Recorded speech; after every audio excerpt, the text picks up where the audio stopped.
Pencemaran limbah di Sungai Cilengsi, Kabupaten Bogor kian memprihatinkan. Sudah hampir sebulan warna air sungai menjadi hitam pekat dan juga berbau. Pencemaran diduga bersumber dari limbah industri. Seperti inilah kondisi air di aliran Sungai Cilengsi, Kabupaten Bogor yang sudah hampir sebulan terakhir berubah menjadi hitam pekat. Pada Kamis siang di daerah Muara, pertemuan antara aliran Sungai Cikeas, Cilengsi, dan Kali Bekasi, gradasi warna air tampak jelas. Air dari Kali Cikeas masih terlihat coklat, sementara aliran air dari Kali Cilengsi tampak hitam pekat dan berbau. Debit air dari aliran Sungai Cilengsi yang lebih besar ketimbang aliran Sungai Cikeas berdampak ke aliran Kali Bekasi yang juga menjadi hitam meski tas pekat air dari Kali Cilengsi. Hal inilah yang membuat dua perusahaan air minum daerah di Kota Bekasi dan Kabupaten Bekasi tak bisa lagi memanfaatkan aliran Kali Bekasi sebagai sumber bahan baku air untuk puluhan ribu warga. Untuk sekarang sih ya, kalau lama sih udah lama juga.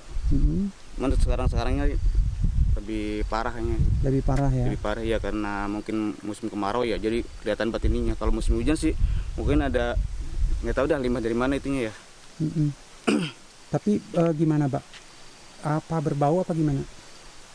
Kalau untuk bau, bau banget kalau misalnya pas lagi malam tuh, apalagi pas bangun tidur gitu.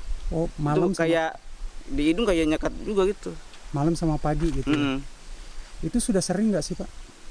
Sering, Pak. Sudah sering. Hampir setiap tahun begitu kan? Iya, hampir setiap tahun tuh. Di tempat lain, tepatnya di wilayah Curug Parigi, kondisi air Sungai Cilengsi tidak hanya menghitam dan berbau, tapi juga berbusa. Di sisi sungai tampak puluhan bangkai ikan sapu-sapu juga terlihat mati akibat pencemaran sungai ini. Menurut Ketua Komunitas Peduli Sungai Cilengsi Cikeas atau KP2C, Bu Arman, kondisi aliran Sungai Cilengsi mulai berubah warna menjadi hitam di wilayah Telajung Udik sampai Wanaherang, Kecamatan Gunung Putri. Di sepanjang aliran itu pun terdapat banyak industri yang diduga membuang limbah mereka ke sungai.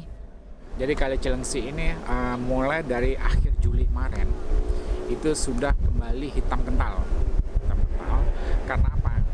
Karena Kali Cilengsi ini kalau misalnya terjadi lebih dari 7 hari HTH itu adalah hari tanpa hujan ya, hari tanpa hujan, itu biasanya debit sungainya mengecil. Pada saat debit sungainya mengecil, limbahnya lebih dominan. Ini juga sudah berulang-ulang. Sebetulnya saya udah bosan ngomong gini. Karena tahun lalu topiknya juga ini, 2 tahun yang lalu juga begitu, 3 tahun lalu juga ini. Udah 10 tahun ini berlangsung seperti ini. Ya, kami berharap dari KP2C penindakan tegas yang dilakukan oleh pemerintah. Tutup pabriknya kalau sudah tidak bisa dibina lagi. Kemudian kedua, pidanakan pelakunya. Karena kita sudah punya undang-undang LH kan, 32 tahun 2009. Di situ kan sudah jelas kok. Minimal di penjara 2 tahun dan minimal denda 2 miliar. Itu bukan atau tapi dan loh. Jadi dua-duanya bisa. Jadi kalau dia terbukti melakukan menenda, berarti pidana harus jalan. Meski pencemaran Sungai Cilengsi ini sudah terjadi berulang-ulang, namun hingga saat ini pemerintah juga aparat penegak hukum belum pernah menindak satupun pelaku kejahatan lingkungan. Warga berharap pemerintah dan polisi serius menangani persoalan yang dampaknya sangat luas bagi masyarakat dan juga lingkungan. Muhammad Bakri, Kabupaten Bogor.